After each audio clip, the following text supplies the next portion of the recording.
Lakers Nation Philippines Podcast. I want to check and see if we're actually broadcasting. It looks like it is. All right. Right Cool. on. All right, we're good. Smooth as fuck coming in. Just right into it. It's like a kung fu fight, right?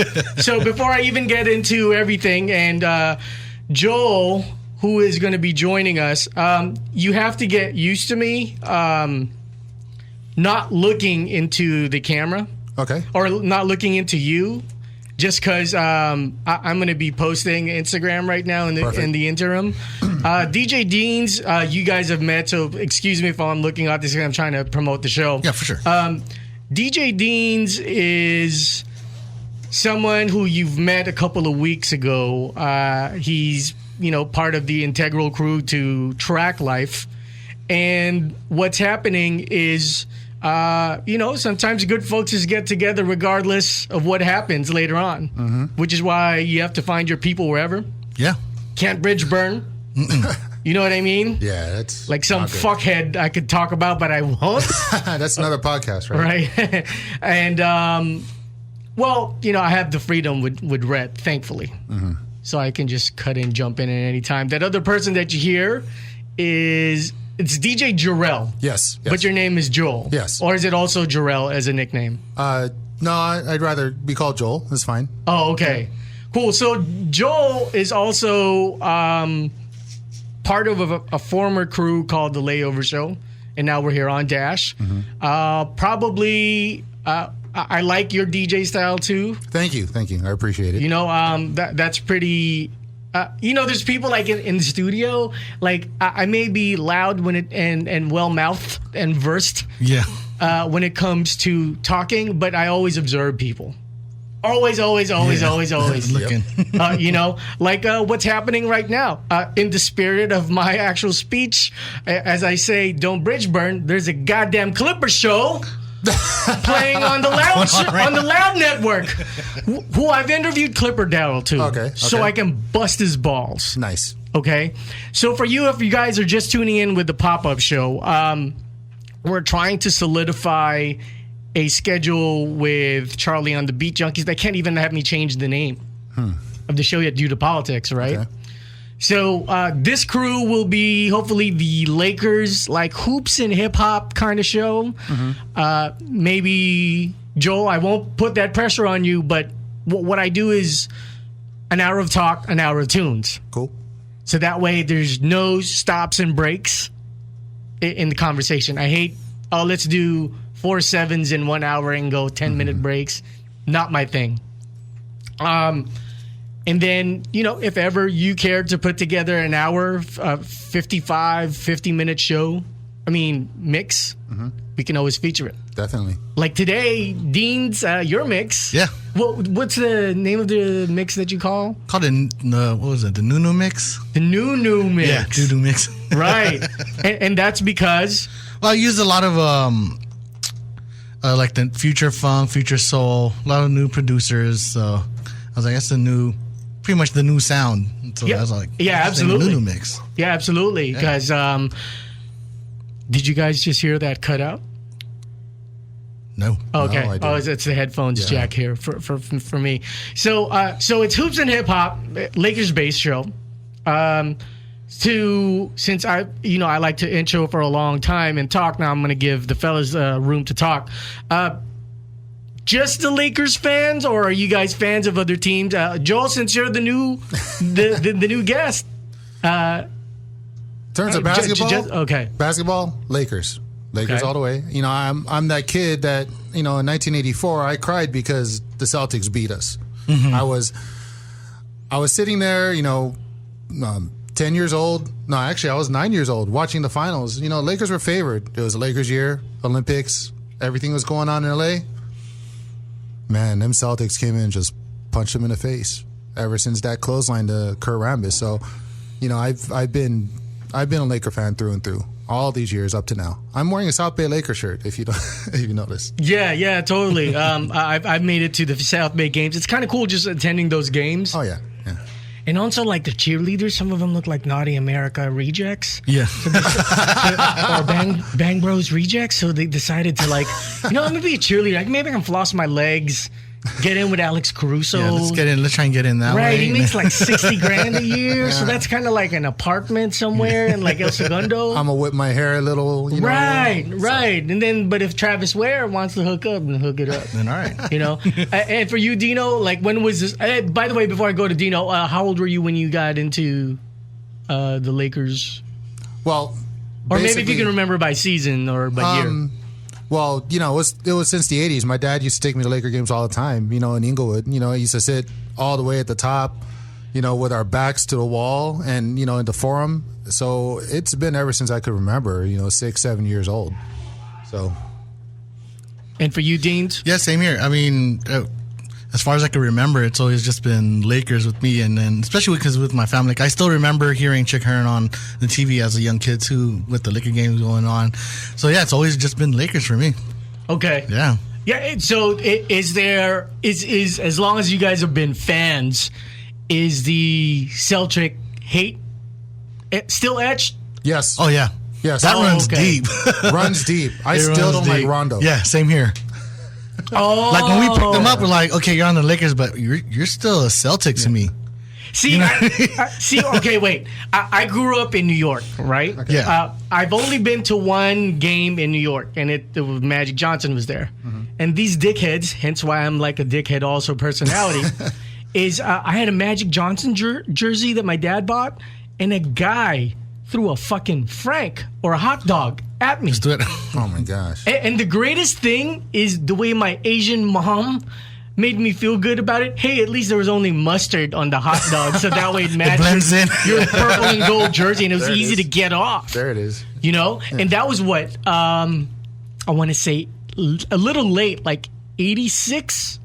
Yeah, because we lived in New York from 83 to 88, and then from 89 to 90 then LA. So yeah, that was my part. And for me, there was a lot of dudes in New York, and I'll get to your points about the vitriol for the Celtics. There was a lot of dudes from New York. It was so uncanny. They praised Bird. Really? Like, people from New York were like, yo, man, Knicks till I die, but like Larry Bird, he's a bad dude. What's funny is a lot of Laker fans say that too, including myself. He's a bad dude. I just don't like him. Oh, see, I love him. Are you guys in your 40s yet? Yes. Not yet. How old are you? 34? 36. 36, and you are? 45. Okay, so I'm 44. Mm-hmm. But it's just, I didn't experience that when I moved to California, specifically LA. Like, it was like they respected Bird, but they didn't have. It was almost like you couldn't deny how dope he was. Yeah. But New York just celebrated. If you were dope, you were dope. Like, they hated the Bulls, but they loved Jordan. Okay. They gave him so much respect. Yeah. But what I noticed in California, it's really like in your bloodstream. Like purple and gold. That's it. Yes. That's it. Dunzo. It's a wrap. Bird, you're cool, but I'm not gonna praise you enough. Yeah. Over here is he balled out. Yeah. With any great player, he was good, but still Lakers. Oh, okay. It always comes back to it over here. That's what I know. It's like, yeah, if I see him in a restaurant, I'm gonna be like, ooh, that's Larry Bird. I'm just gonna go on my way, Right.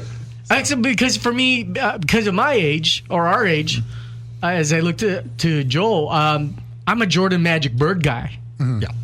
Now, don't get me wrong. The next era after that is because Jordan had 6 rings. Yes. Magic had 5, and then Bird had 3. Yes. So that's 14. Mm-hmm. So the next era to that, which ironically matches, I think it's Shaq, Duncan, Kobe, because it's 5 for Kobe, 5 for Duncan, 4 for Shaq. Mm-hmm. Yeah. So that's the next era. But the one era that got me in love is Jordan Magic Bird. Yes. For me. Do you guys have like 2 or 3 other players? Or who's your main guy on the Lakers? Are you guys Kobe-centric, Magic-centric? Growing up, it was honestly Nick Van Exel. Interesting. Yeah. And why Nick Van Exel? His just on-court swag. I mean, that's what really pulled me in. I was like, man, he's kind of cocky on the court, and then he backed it up with his play. Aggressive. Well, he was and also, I like that. Yeah, he was also kind of like this. This is like the N1 youth. That was Yes. Coming in. Yeah. So for you, the player that got you into the Lakers like hardcore is Nick Van Exel. Yeah, there was that whole crew. So it was like that time where there was Eddie Jones, Sadell 3, Anthony Peeler. The triplets, yeah. And that was a great era. I mean, even though they didn't make the playoffs much, and I mean they didn't make the playoffs this one year. I was actually at the game in the Forum when they played Denver, and Mahmoud Abdul-Rauf was playing, and that game mathematically eliminated them from the playoffs. But man, I enjoyed every moment of watching them. So who's your player that got you into it? Okay, so growing up, it was Magic and Kareem, because back in the day, you used to be able to wait on the ramp outside the Forum, and the players would walk up and they would, give autographs, and they would let kids and whatnot go in there. So I got to pat them on the back and get autographs. But for me, who really solidified my fandom was Shaq. Okay. I was a huge Shaq fan when he was with Orlando, and I just love a big dominant center with a big personality. And when he came to LA, it was like, wow. I mean, honestly, Staples Center is still the house that Shaq built. For you who's listening, I'm not going to be a radio segment, radio-y guy. This is not going to be like the Lakers Morning Zoo. As a matter of fact, Deens experienced this the first time he was here when we were doing like that grown folk radio kind of thing, in your 40s, late 30s. Yeah. The first episode is always loose. And the reason why I do it loose is I want the audience, myself, and each other behind the mics to get to know each other first. And the one thing, and this is not towards you guys, but just this is all Sirius XM lineage and training. And for me, I've seen it work previously with Zach and Jay. Shout outs to them. But the only difference with me, Zach and Jay, is we had a year just to do this loose talk. Because the most critical thing, and this is more radio geekiness for you guys who's listening on Beat Junkie Radio, this is more of a training session / let's get together, and it's also a hang, but you'll add professionalism. Me as the one with the experience, well, we will pop that in. Yeah. So Joe, I hope I won't give you the impression that I'm not going to be pro at this shit, because they're like, hey, what do I need to look up? I'm like, nope. Well, for the first time, we're just going to do this and be a hang. Okay. At this particular point. So for me, it's always been Magic Johnson. I think living in the East Coast, it was too advanced for that age of mine. It was too advanced. I'm 44 years old, guys. So this at 88. That's when I moved out of the East Coast. That was a little too advanced for me and too young. It's an excuse, but it's too young to grab a newspaper and look up signings and deals and understand the mid-level exception, the veteran minimum. It was too much for me. And especially also back then, imagine you were living in New York and then you grab a newspaper. How are you going to find Laker-centric stuff? Yeah, it's not going to be printed yet. Right? And it's regional. So it's tough for me to get into the Lakers, but if it's supposed to be one person who got me into it, it's Magic. And let me ask you guys, as I go societal a little bit, has Magic's fucking murmuring changed your impression of him? Did you guys ever feel like, this is not good and you're going to change your legacy because of you spewing and talking on air via a press con media scrum and being on live on ESPN? Well, growing up, knowing what Magic was all about, how did we not know he had a big mouth? How did we not know he kept talking? I mean, this guy owns so many businesses and he talks to so many people. He talks. So to me, it's not surprising. But, honestly, it's like, how was that really going to hurt the Lakers? Because even Kawhi coming out and saying what Magic leaked out didn't hurt my decision. I mean, to me, it's like him talking that much it doesn't matter, because that's what we've gotten with Magic all these years. Okay. So, but I wonder though, and I'll get your opinion too, okay? But I wonder though, you're being reasonable because you're a Gen Xer. where someone who has been infected and is a digital native, they're infected and affected by the noise. You go on a Twitter timeline, you go on a Facebook timeline. It's like that's how you were brought up. But us who are like the 35 and up crowd, we can kind of separate that. Yeah, we can. You know what I mean? Yes. So even though this is like a millennial-based radio station, excuse me for saying what the fuck I want to think and say. You know? How we do it on Beat Junkie Radio, and Red's gonna fire me. Fire. But you, Deens, how did that affect you or not affect you?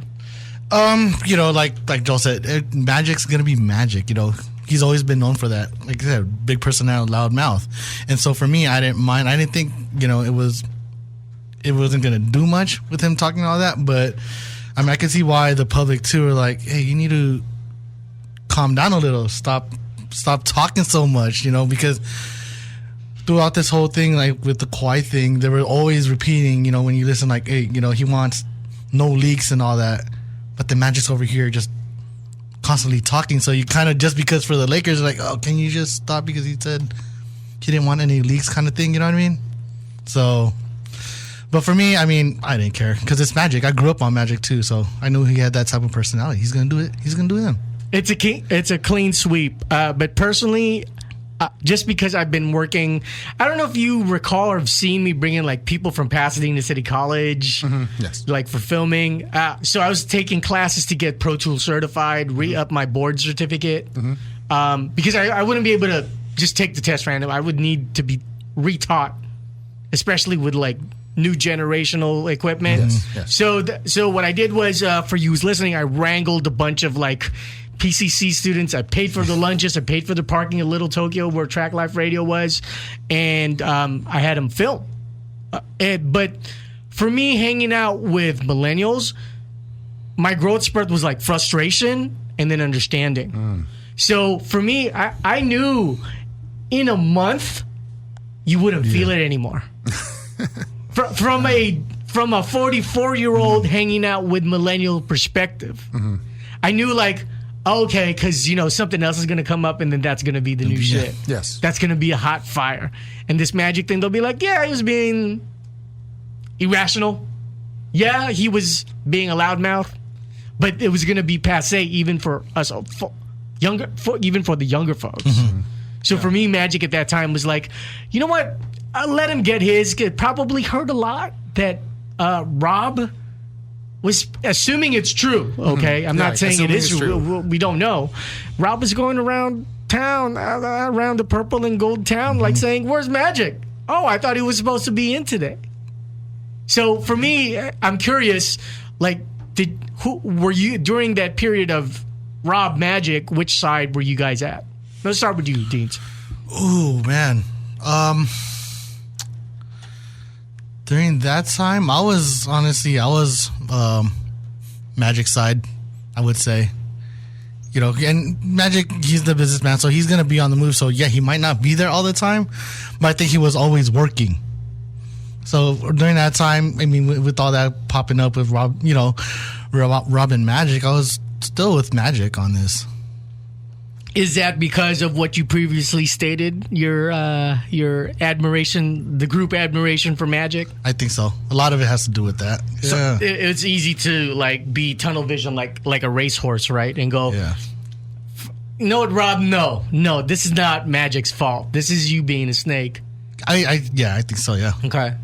I think, okay, so being a Dodger fan also, you know, with Magic being a part of the Dodgers, it always seemed to me that Magic was kind of this PR machine, this face. And with the Lakers, I think it was necessary.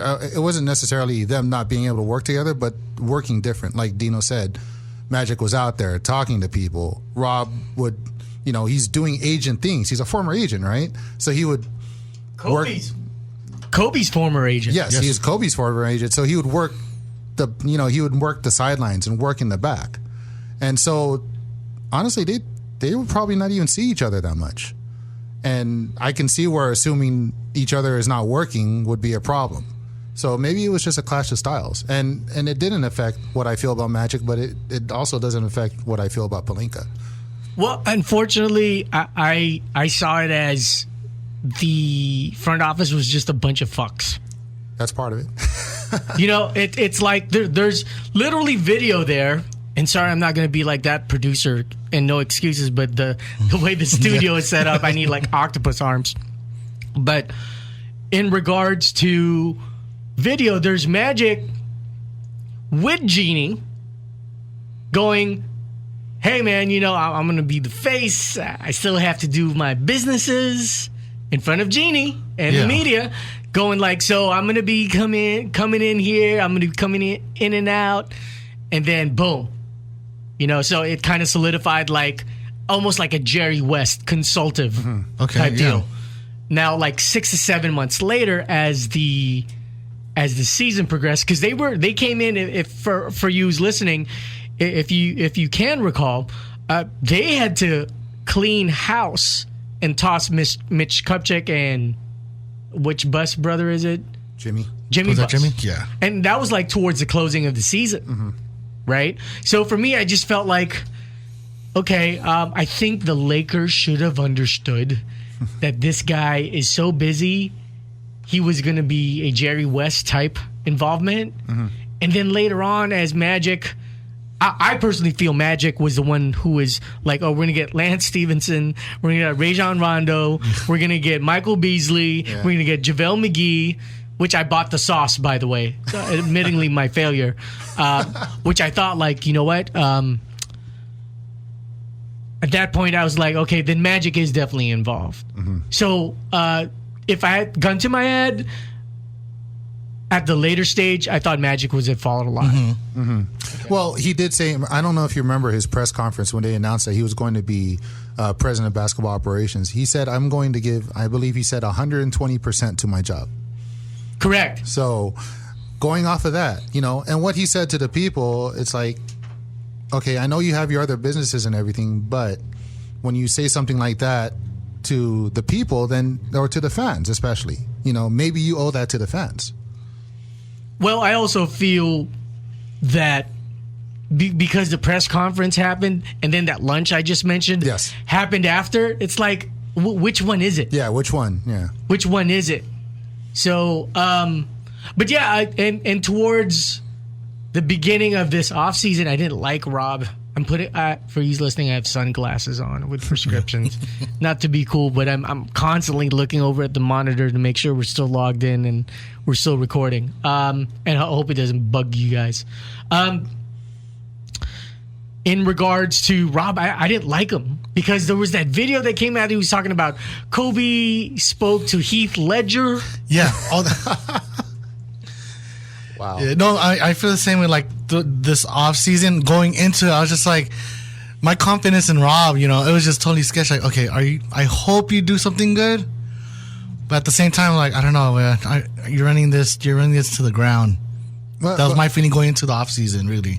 But before this past season, maybe it was more of a product of how he works. Because remember, he's an agent. He doesn't really talk to the press. So he's more of like, okay, I'm going to sit behind my desk. I'm not going to let anybody know what I'm doing except who I work with. I think that's what so many people had a problem with too before the AD trade was they weren't saying anything. After pretty much Magic stepped down, it went quiet in the offseason. There wasn't much coming out from the Lakers camp. And it was pissing so many people off because they didn't know what was going on. But then we didn't know that all these things were going on in the background. Yeah, and the other thing too was it just felt like he has a tendency to be a mythic tale teller. Yes. Where he introduced KCP as bread. Yeah. Yeah. It's like you sound so hungry and thirsty, dude. It's like, I mean, I get it if he's like the hockey assist to getting LeBron James.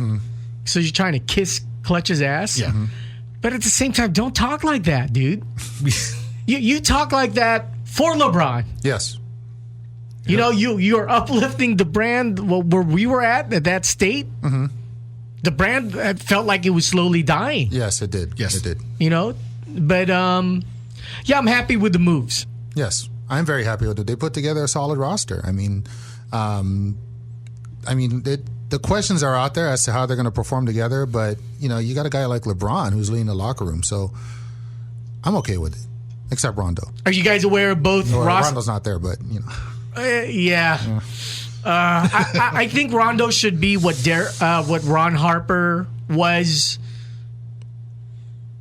2000-2001, where he just played like 12 minutes, 12 to 14 minutes. Like for the 99-2000, he started and he averaged like 22 minutes, which is fine. But we've seen what Rondo was doing when he was averaging that and more. Then I didn't like what I saw. No, I didn't. He was supposed to be a defensive guy. He was a defensive train wreck last year. He was. I mean, you look at the three guys that really made me mad last year were him, KCP, and JaVale. So one day, just out of, sheer curiosity, I looked up their stats. They have the worst plus minus of all the Lakers. Those three guys. So they, them pissing me off was substantiated. So that made me not like Rondo even more. So with this starting lineup, if you guys can remember, can I start with my starters? Yeah, sure. Okay. Continuing the Rondo hate, he's definitely not going to start. Okay. For me right now, because LeBron's a little older, at point guard, I would want someone who actually plays defense.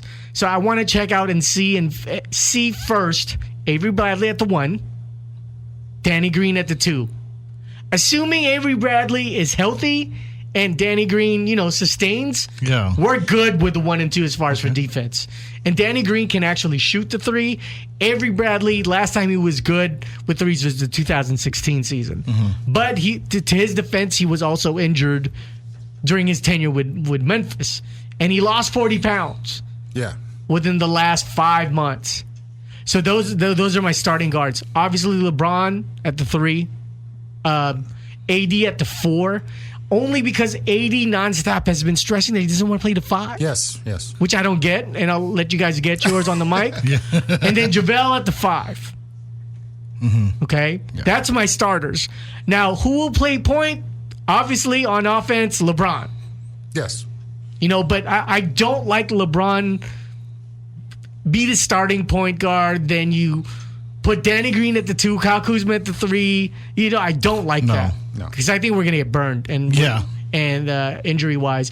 So what's your starting 5? Okay, I pretty much agree with that. Maybe, after about a month or so, I'd try to see what Alex Caruso does in the starting lineup. I love Alex Caruso. Just because he's younger and he could kind of spell these guys as we go along in the year.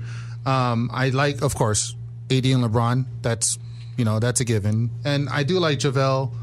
I like JaVale McGee as a starting center, only because off the bench, Boogie and Kuzma would be ridiculous, I think. With Jared Dudley? Yes. Ooh. Oh, yeah. That's a ridiculous bench. So you're going test Avery Bradley first, or would you rather go to Caruso right away? Maybe, situational, have them interchange. Okay. There's nothing wrong with that. And in terms of who's going to be the point guard, we're in a league where position really doesn't matter anymore. We got AD can bring up the ball. He can bring up the ball too. So but there's really not going to be a true point guard. I would say. Just, right. LeBron, like you said, the offense is going to run through LeBron. So. Okay. For me, lineup's pretty much the same except for the point guard. I do think Caruso's ready. I'd start him. And more importantly for me would be the bench, that second unit, and I definitely. We'll talk about the second unit a little bit. But go ahead. But definitely. I'd start Caruso instead of Avery Bradley. I'd still have Green there for the defense, and LeBron, AD. So it's interesting you say that, Deens, because I hope I'm not loving Caruso the way the fans love Ronny Turiaf. I'm hoping I'm not liking Caruso the way. Dude, I used to be big on Javaris Crittenton. Oh, my gosh. Like, he was like one of the illest. He was the first point guard after Derek Fisher where it's like, oh, my God, I'm so used to Fish being so slow. And then when we had Ramon Sessions and Javaris Crittenton, I was like, oh, my God, we got some speedsters. We got some speed for Kobe. They can dribble, penetrate, and then pass to Kobe. But I love Alex Caruso. And ironically, both of your points about Alex Caruso, Andy Kamenetsky said that. He tweeted that. I would start Alex Caruso because he's an effort guy. Yes, he is. Yeah. If he's not doing shit, he's definitely going to give that Steve Blake effort. And he's bigger, right? He's like 6'5". He's a bigger guy, Yeah, he's a bigger. Actually, buck. 6'5.5" to be accurate. I've seen like multiple Well, we're gonna Bill go, Berthka. Well, hopefully he cuts his hair, so he'll be 6'5". Right. That guy's due for my shaving of the head, dude. It looks like Santa Ana wings. Yeah, it's one of, you just have to let it go at this point. Just take the Clippers to the head already. Yeah, dude, and please. you're not getting any chicks with that look, dude. He looks like a mall cop, man. I mean, I live in Glendale. He looks like an Armenian guy. Dude, he just needs like a lawn chair, cigars, and a beeper, and Ready to go. gosh, yeah, he's ready to go. yeah. So Andy Kamenetsky tweeted that. For everything what you guys are saying when I'm expounding on, I also tweeted that 3 days before Andy. I said, Alex, at the point, because he's the guy who hasn't been injured. Avery Bradley has. Yeah. Quinn Cook has been injured. And God knows fucking Rajon Rondo injured his palm. Well, was it his palm or his wrist? Back of the... I don't remember which... It's the hand. Well, okay. His hand's big enough so you could injure different parts of it, so. Right. So, I think someone with like that kind of energy to go with LeBron and Danny Green, Yes. because I feel like LeBron's going to be a little bit timid on defense. Yeah. If you're a superstar, you're 34 plus. Yeah. It's just what happens. It is. With the exception for Jordan, but I'm a Jordanite, so that's why I say that shit. Yeah. Okay, so here's my second unit: Alex Caruso, KCP, Jared Dudley, Kuzma, Buggs. And for me, the reason why I chose that, I already stated Alex Caruso. I think KCP, when he's not relied upon to be that guy, and then let's just say, okay, if he catches fire, he catches fire. But if he doesn't, it's cool because you have Kuzma and Buggs already there. Yeah. So that's my second unit. And who would be yours? Ooh, go ahead. Oh, well, okay, so assuming that you only go 8 deep, really, in the playoffs, regular season is a little different. I mean, we're talking about the point guard with Avery and Caruso, so whoever's not starting would be on the bench, obviously. Kuz and Buggs, I mean, that's just a lot of talent, They both can play inside out, I mean, Buggs, he looks good. You guys seen him? He's like, he's dropped some weight. He looks really good. And, and what I like about the depth of this roster is like, I mean, God forbid, if there's an injury, there's someone who could step up. So, like I said earlier, I'm really comfortable with this roster. I'm not wowed by it. I'm not wowed, but I'm very comfortable. So, before you go, Deens, I was wowed considering the situation that Kawhi made us wait. Yes. And that's another segment we'll talk about later on. But considering we had a lot of catching up to do, yes, I was impressed. And that's when I started warming up to Pelinka. There you go. So let's just say we stick to Caruso starting. Mm-hmm. So give me your guard to center lineup. Guard to center? Let's see. Like I said, I usually only think 8 deep. So. Sure, but we're talking for this segment 10 deep, so... Okay, so who's left here? Let's see. Caruso starting. So we're going to have Avery on the bench, right? Okay. Avery, Buggs, Kuz, KCP. Yeah, that's KCP and Dudley. I mean, wow. That's exactly what you said. I mean, that's solid. That really is. I mean, Dudley's going to be a good spark off the bench. His 3-point shooting to me is really, I mean, it's really going to help, especially for that second unit. He has old man defense. Yes, he does. Meaning he'll grip the hip with the uniform. You know what I'm saying? To make it look like he's chasing after you. Mm-hmm. He's hard nosed in the sense like he's willing to be the taller, larger, lollipop head version of Matt Barnes. Yes, and you know what? I'll take that over whatever the Clippers can throw on the court in terms of a bench. I mean, to me, Lou Will is almost a walking gimmick to this point. Oh, okay. Yeah, so he comes off the bench, but it's like he comes off the bench because he wants to. I have a difference of opinion. I think, and I will get to you, Deens, I promise.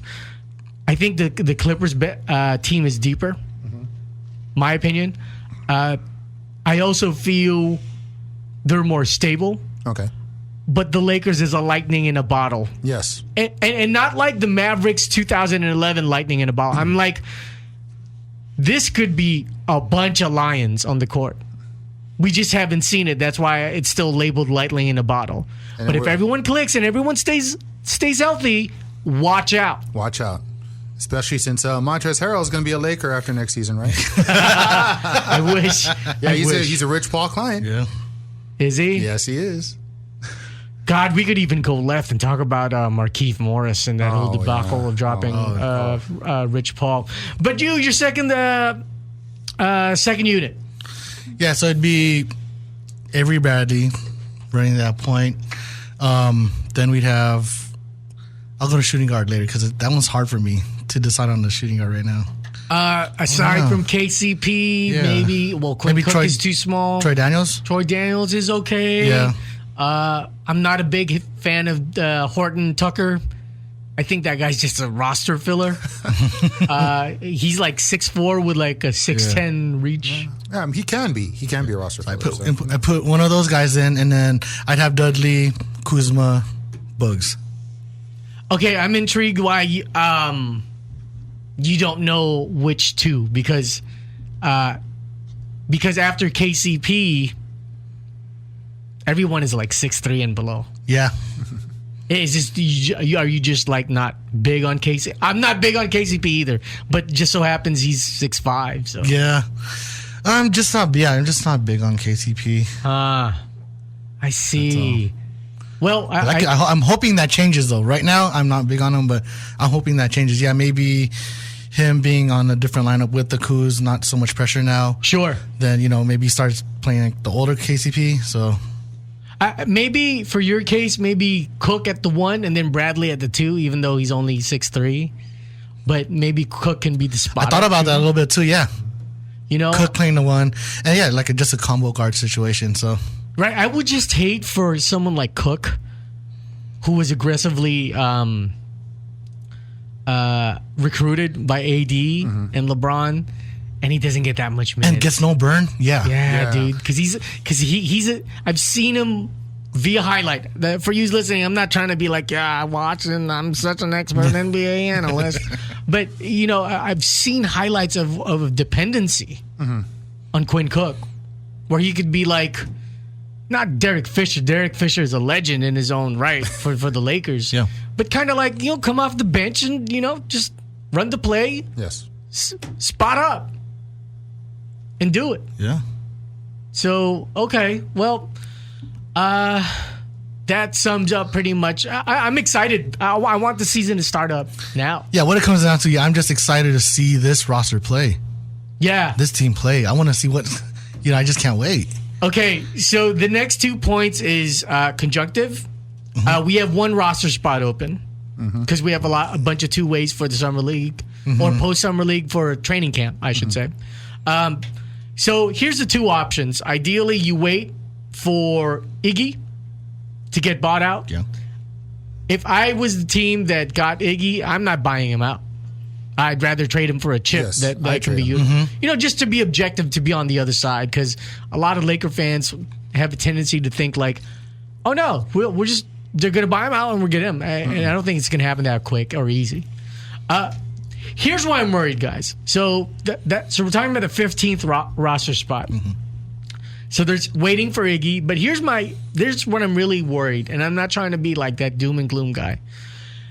JaVale is best and optimal at 15 to 20 minutes. Yes. We saw it when he started playing 24. He got pneumonia. Body can't take it. So he's good at 15 to 20. Bugs, I feel, should be... for you listening, DeMarcus Cousins, Boogie Cousins, okay? I feel like he needs to be load managed. I'd rather him just play 20 minutes tops. Yeah. 5 minutes a quarter, and you're good. So for me, with AD not willing to play, I'm not going to have him play.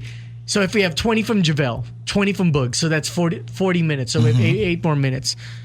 I was thinking we still need a backup semi-big or small ball Another big instead of grabbing Iggy.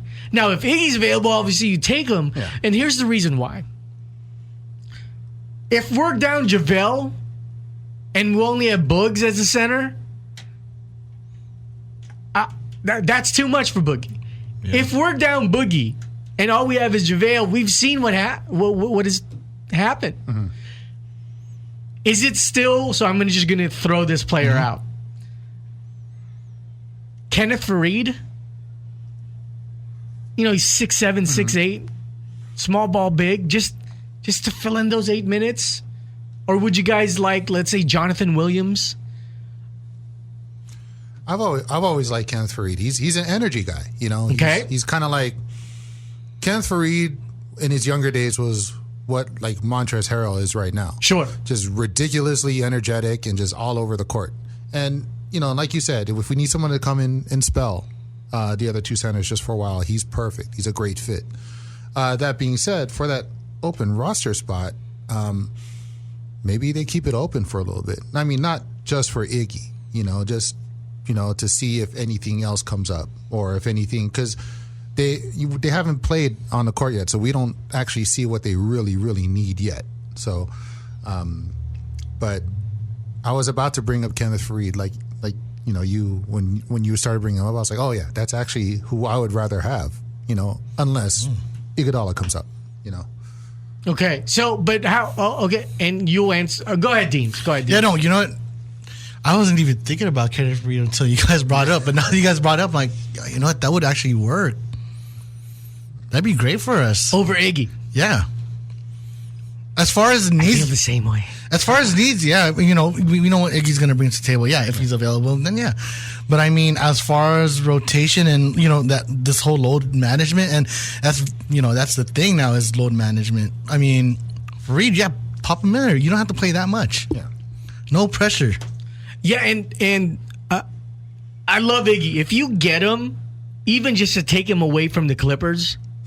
Yeah, you know what I mean? Yeah. Because then there's that whole timeline on Facebook. Well, if the Clippers get Iggy, then now you have Iguodala guard LeBron. Then you have Paul George. Then you have Kawhi, which for me, I've said this several years ago. I do not like this era of basketball because it's very injurious. Mm-hmm. You look at Russell Westbrook, Chris Paul, even Kobe Bryant. Oh wait. Let me preface it. These are the transplants that came very early years for Russell Westbrook. But the transplants who came from the hand check era, Chris Paul, Kobe Bryant, even a little bit of Chauncey Billups. Look what happened. Mm-hmm. Chris Paul's injury-laden. Chauncey Billups, Kobe Bryant, Achilles. Look at what happened to Boogs. Yep. Kevin Durant. Yes. I just feel like I understand it's entertaining. It promulgates less defense because, there's no hand checking. It's a faster pace, but I just feel like in regards to health, it's in our face. Look at Kawhi. He can't stay healthy. that year of he played 9 games for San Antonio. Yeah. That was really good for him. Yeah. To not play and get paid. Yeah. For anybody. Right. So that's why I'm really fractious or scared about our centers. Ah, okay. That's why I'm really scared, man. Yeah, centers in general, I mean, they get knee problems, just because how big and how heavy they are. So, yeah, the more we talk about it, the more it makes sense that a center should fill that spot. You guys are seriously convincing me more right. Yeah, we need that big. We need that extra big. Honestly, I would try and flip. I don't know what the contract is with Horton Tucker. Mm-hmm. I don't know if he's signed or if he's a two-way. But Troy Daniels and Horton Tucker, I'd get rid of them so that way you can sign, let's say, Kenneth Faried or trade for him. Okay, yeah. And then sign Iggy if he becoms a free agent. Yeah. There you go. I'd rather get rid of those two. Yes, because they are undersized. Throw them in the development league or something. Keep them on a contract, but maybe not on the roster for now, and that's just for now. So, yeah, okay. I really thought I was just being like, dude, you're just being too worrisome. But that, I mean, we love the Lakers, so sometimes it's what separates on-air talent versus a regular fan. It's just like you overthink so you can spew it and talk to the listener. about that, and I'm selfishly I'm glad you guys agree because I mean I was already preparing myself to go like Charles, dude, you might as well say DJ Benga was the best fucking backup center for the Lakers like ever. Samaki Walker. You know what I'm saying? Well, at least he had some purpose, right? But Benga, he was just yeah. No, go ahead. Yeah, he was just there, but oh man, He took up space. Okay, so Joel brought up the word Clippers.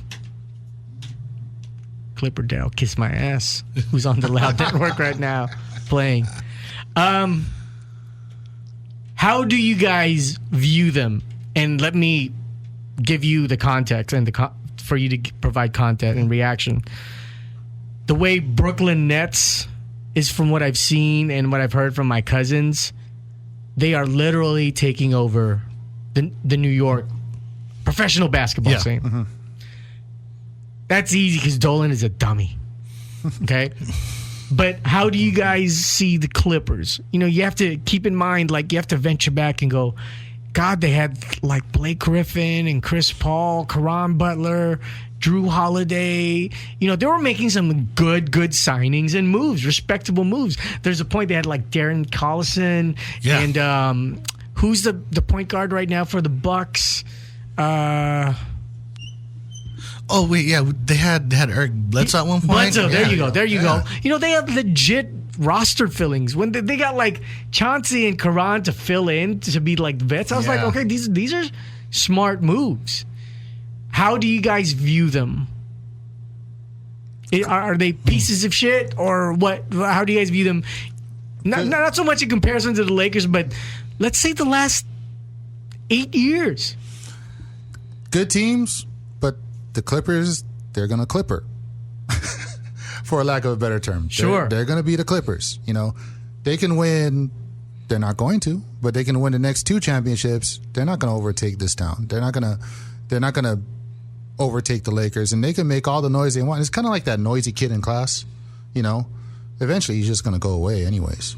Like the noisy kid started not making sense, but once in a while he'll make noise on a poignant point. Yes. That kind of thing. That kind of kid. Now, when you said they can win the two rings, do you feel that's a possibility? I guess. In the sense of like, look, a hot girl can jerk us all off. That kind of possibility. Walk into Studio B. You know what I mean? Like, okay, let's say it's a possibility. Or do you feel strongly like it is a possibility? They might. I just think the West is way too balanced for them to have a easier road than anybody else in the West. So they do have a chance, and sorry for being biased, but I still feel the Lakers have a better chance, just because they're they're Lakers, and like I said, the Clippers are going to Clipper. So, right. You always feel like at some point, it's just like it's back to reality for the Clippers. Like, yeah, we've had the great roster, but we're still the Clippers, and something's going to fuck up, and something's going to mess up. Even with this Bomber era with Jerry West, and see, I'm threatened by Jerry West and Bomber. I feel like Bomber is the smarter version of Mark Cuban. Like, Cuban was so busy being a cowboy. Mm-hmm. Don't get me wrong. I think Bomber's corny as hell. Yeah, he is. He's so corny, right? But I just feel like he's kind of like post-Cuban, so he's learned what not to do. Yeah, I gotta agree. Like, there's just this different feeling that I've seen with the Clippers. With just the whole front office, and just all of that. There's just this different feeling now. It's like it's a little more. I don't know. It's like a lighter feeling, like they're actually doing something, and it looks like people are really buying into it. Mm-hmm. Not like a few years back when, they had all these great players like Blake and all that. You still really did feel like you're really gonna fuck up, but right now it feels like they might be able to. They're on. I don't know. They're definitely on a positive road. Okay, yeah. But the thing is, what needs to happen more for them is they just need to get rid of that narrative that they're trying to be better than the Lakers. Just be the Clippers. If the Clippers fans are happy with being Clippers fans, and instead of like trying to spout off at Lakers fans and saying how much better they are and how much the Lakers talk about the past, then maybe a little rivalry between an intelligent rivalry between the fans, well, if for lack of a better term, can happen. You know, This is a not so pertinent point I'm going to make because I attended a Clipper game. Mm-hmm. It was Denver. It was Denver versus the Clippers. Mm-hmm. And dude, it was Nene and fucking Elton Brand banging on the post, dude. And honestly, I sat like on the first and second quarters Clippers end, and I was second row. I just couldn't pass it up because I've never been that close. Yeah. I just couldn't pass it up. This is when Singular Wireless. Do you guys remember that? I was with Singular. Oh, okay, yeah. This is pre AT&T, right? Yes. It's AT&T that bought them out. So, my friend was a regional manager, and then he ended up getting 3 free tickets. Wow. So it was so stupid. Is this how whack the Clippers are? It was only me and my friend Dennis. The third person was like, no, fuck that. I'm a Lakers fan. I didn't want to go. And ironically, Dennis, my buddy at that time, was a Lakers fan, but we just couldn't pass it up. Yeah. The Staples Center was new. Oh, yeah. You know, so we just couldn't pass it up. So I saw Nene and Elton Brand go at it, dude. And it wasn't, probably if you were watching it, it just looked normal. But to almost feel and hear them bump into each other. Yeah. Oh, yeah. It was, I mean, these guys are big dudes. You know, I'm talking about like girth. Mm-hmm. And they look like, you know, Samoans with fucking jerseys on. Yep. Yeah. You know? So, anyways, it felt like a bus vibe. It felt like upscale Walmart people. It felt like upscale, you know, business class. That have you guys seen the movie Swingers? Yes. So it's like, oh no, she's business class. You know, you can't fly coach but can't afford first class. That's what it felt like. It felt like uncertain fans. It felt like fans that are like new money, and I just, it doesn't feel good. Mm-hmm. It's not like the Knicks, dude. Again, this is an 80s based. God, I am the king of fucking irrelevant points. This was in the 80s, but it felt like this is an event. This is like people would mink coats when mink coats for people. That's how far back it was. And it just felt like regal. Mm-hmm. Like the Lakers, if you're from first row to maybe the next 20, you're in a regal spot. Yes, you Yeah. are. You know, so I don't know how you guys feel. Yeah, like And sorry, react like to that. with like Clipper games, you know, too growing up. Because remember, Joel knows this, but my cousin used to work for the Clippers. He used to be the guy handing the. He used to hand out the towels to the players, so he used to give us tickets all the time. Yeah. But even going to those games, you would feel like everyone else in the crowd didn't buy those tickets. They were like giveaways. Yeah. And you got that feeling like they were just there. Yeah, I got it for free. So, I mean, you got that kind of vibe going to Clipper games. Well, the Lakers, they're Hollywood. They know how to do it. I mean, something as simple as the lighting, where the Lakers dim the lights in the whole arena except for the court, that makes a huge difference in the atmosphere of what a Laker game is. You go, I remember I went to a Clipper game at Staples Center. It's bright everywhere. It feels like a huge gym. You know, I've been to a game at Arco Arena. It feels the same way. Yeah, like you're just walking What into. were you doing at Arco? My sister lives in Sacramento, and we went to some college game or something. I wasn't even Kings game. It was. Oh, okay. But it felt like it's a barn. It feels like a barn. Mm-hmm. So Hence making that cowbell cowbells, reference right? Yeah. by PJ Phil Jackson, like a little bit more accurate, right? yeah, it actually okay. matches. Oh, okay. So yeah, like to me, just maybe it's the start, you know, of a new era. Maybe, but there was news that the Clippers are moving to a new arena. Yeah, they 2024, right? Yeah, Inglewood, and it's a nice stadium, but It's not the Forum, right? No, it's not a revamped Forum, from what I read. I have no idea where it's going. Is it going to replace the Forum? It's not. Okay, good. Okay, because So how's that going to work too? Then I mean, because for like these stadiums, you know, that get built, they don't only do the basketball games there; they hold other events, and they're so close to the Forum. So how's that going to work? And then the Forum is since evolved into a world-class concert venue. So I think that's what they're going to concentrate on, from what I gather.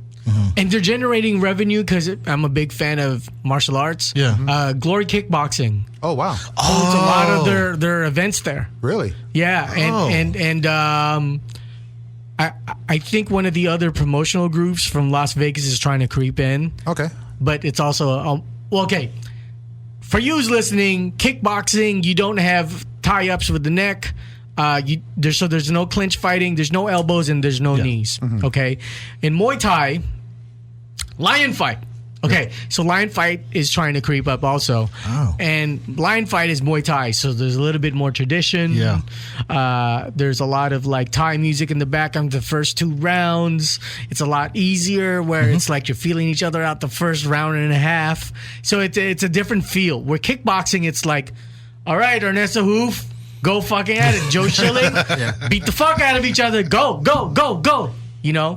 So I think they're finding methods also to complement your point, aside from concerts and music-centric events, fighting events. Nice.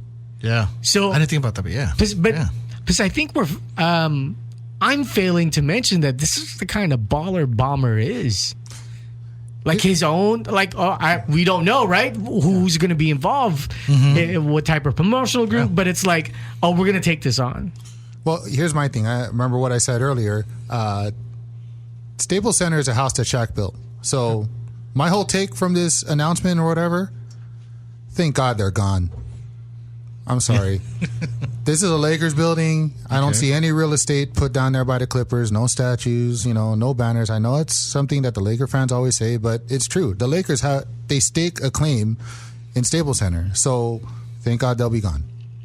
That's what I feel about it. Plus, you know what? The fundamental part about that, Joel, it's just awkward to have 2 teams in one fucking hallway. It always is, And to tie it back to the Lakers, it's like the signing. I'm not going to talk about this in general to stick to what you're talking about, but it's like the signing of like Timothy Mozgov and Luol Deng. That is just fundamentally wrong. You know what I mean? Yeah. Yes. Okay, let's just say it's those 2 players for 2 years. Fine. You want to wallow a little bit? The Warriors are hot. Cleveland's hot. Yeah. Nothing we can do. We're not going to try and compete with them. But, there's this period where you have to wallow. But 4 years? I didn't understand those either. I really didn't. I didn't get that. Nope. But going back to Joel's point, sharing a hallway, it's not good. It's not. Let's just say, to be respectful, it just makes him look like a bunch of dipshits. You look at the banners. I mean, we have a fucking announcer, Chick Hearn, with his own jersey. That's the kind of legacy group we are. Yeah. I mean, just walking up and seeing the statues. I mean, right there. I don't see any statues of Lloyd Vaught. Or Danny Manning. Or Danny. Or if there's a statue, it should be Piatkowski. But Mr. Clipper himself. Dude, I wanted Piatkowski on the Lakers. Yes. With the triangle system. Yes. Because I thought he had more effort than Penberthy. Because they look like clones. That's the only reason why I'm using it as a comparison. Exactly. They look like the same person. Exactly. Who, by the way, I think we hired as a coach. Yes. Shooting coach. He's now coach. Congrats. I hope you're good. And he's helping AD develop a step back 3, apparently. How the fuck is he helping him develop a step back 3? That guy was like a donkey. He was like very slow. He wasn't like a thoroughbred horse. I'll show you a video after the show. There's actually a video out there of him. We should post it up later, but it looks. AD is working on a step back 3. But he was also training with Lethal Shooter. I'm not trying to be contrarian. I'm just talking by timeline. Yeah. Lethal Shooter, I don't know his name. I'm going according to an IG username. Lethal Shooter's been working with Kuzma and AD. Yes. Well, here's the thing: these guys, their full-time job is playing basketball, so they can train with as many people as they want. They have the time to do it. It seems like. So okay, I would just think in a short span you'd want to keep training with the same person, the same guy, because it might change mechanics, it might change trajectory. Yeah, but I don't know. I mean, maybe it's different these days. Congrats, anyways. Yeah. And if he does get a 3-point step back down, look out. Yeah, that's also interesting how, like the skyhook was never embraced because it was corny. The Rick Barry's son, his youngest son, is now playing in college. Yes, he shoots underhand. He's doing the granny. Wow. Yeah, he shoots underhand for free throws. So, but the step back is now I don't know how wrong, so you guys check me and correct me. Like, you know how the crossover became everyone's staple? Started with Tim Hardaway as far as for popularization, and then AI, and now everyone has like the Sham God, right? Yeah. The Sham God. So now the step back is like this shot. That's the shot now. Yeah. It's like a fadeaway, you know, which is amazing because bonehead, dickhead James Harden, I feel, travels with that. I mean, technically, according to the rules, he doesn't. But man, it's just the optics. It's just, how do you not call that? Like, you know, that's the travel to me. You know, yeah, right. Just when you see it, it's like as much as they explain it, I don't know. You know, it looks like a travel to me. So 4 more minutes, and then we're gonna play DJ Deens, Dino's mix. Yes. I want you guys to react to this. I think trading Josh Hart, Lonzo Ball, Brandon Ingram, who I love, I think is going to be an ISO gangster, and those 4 or 5 picks is justifiable. I didn't even blink and go to get AD down. Yes. Correct me, and it's totally cool if you guys check me on this. But go ahead. No, I had the same reaction. I was totally fine with it. AD is one of those. He's one of those players. Like, you can't, if he's being offered. Yes. You do what you can to get him right away. Yeah. You know, he's a game changer. Yes, and here's the thing. I mean, everybody kind of there's a lot of people scrutinizing this move, but if you look in reality, the Clippers gave up a lot more to get a lesser player in PG3. In Paul George. So AD is almost, to me, he's a transcendent player. You know, he's basically unstoppable, and you have a chance to get him. I feel like the Lakers, you know, they made a great move, because one thing about this league is you have to be in 2 stages to be going in the right direction. You either have to be rebuilding or contending for a championship, because if you're in the middle, you're not doing your job. So that's what I feel about that. I mean, that was a great move. I mean, I was so excited when that happened. Yeah, and to be honest with you, I think 2021, we still keep that pick if we don't place in the top 8. Yes. So technically, it's really, I think, 3 picks that we gave up. I mean, the bad part is, to be objective, is they get to choose, no, I'm going to pass on 2022, I'll take 23. So you don't know when you're going to have your pick. Yeah. But at that particular point, I just feel like, dude, that's a win to get AD in. Yes. Yeah. After this whole Dell Demps fuckery, that whole cocksuckery that he did, that was not Magic. That was Dell Demps. That was Dell Demps. That was all Dell Demps. That's why, probably partial as to why Magic was a little frustrated. I don't blame him at all. I mean, you know, with Magic, it's like, you know, he gets a little frustrated. He's going to be like, okay, you know what? Maybe this isn't for me. And that's exactly what happened here, I think. So I'm okay with it. Yeah, I think it, you know, maybe because we're older. God, I got frozen because now I have a Bumble connection. I wonder if it's a fat bitch or if it's an attractive chick or not, but we'll see. That'll be on the societal show. We'll get to that. Which, you know what? It's our show. We can do whatever we want. Yes. It can be talk, tunes, basketball, and bitches. Okay? So that's the crew. And for right now, I feel like there's going to be a lot of like synergistic things as we put together this show. Yes. Okay. But please pass on for my Instagram and this radio entity. It's plug12 PLUGONETWO plug12 on Instagram, and you guys go ahead and pass yours. You can follow me at DJ_Deens. That's DJ_DEENS. And you can follow me at DJ Jorel. So that's on all platforms.